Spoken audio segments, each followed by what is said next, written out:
Sa 2027 budget deliberation ng Department of Environment and Natural Resources sa Kamara, inusisa ng ilang mambabatas kung bakit problema pa rin ang basura sa bansa.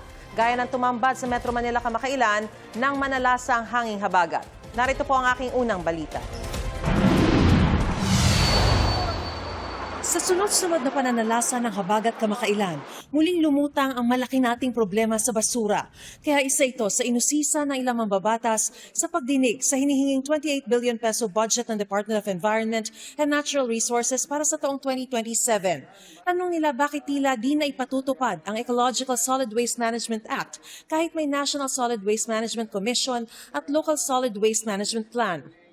What are your concrete plans to solve this garbage crisis which flood our nation every time a typhoon hits our country? Isa sa mga bagay na kailangan natin talagang ipursige ay yung enforcement po natin, ordinances that would ban single-use plastics. Nasa batas nga pero hindi naman nakakasunod ang lahat ng barangay sa pagkakaroon ng material recovery facility kung saan dapat naiipon ang mga basurang di naman nabubulok. Dapat bago pa umabot dyan ay napaghihiwalay na ang mga basura.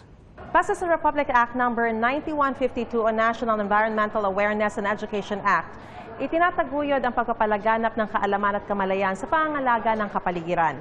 Layo nitong isama sa edukasyon at mga programa ng pamahalaan ang tamang pagtatapon ng basura.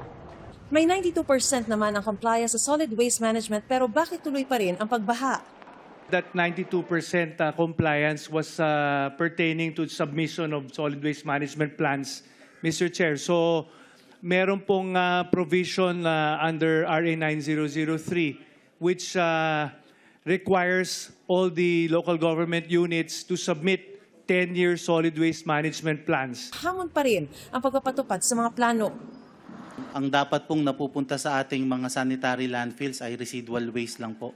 Kaya po kung mapapansin po natin, mixed waste po yung mga nasa sanitary landfills kaya medyo mabilis po siyang mapuno and nagkakaroon po ng problema kinalaunan.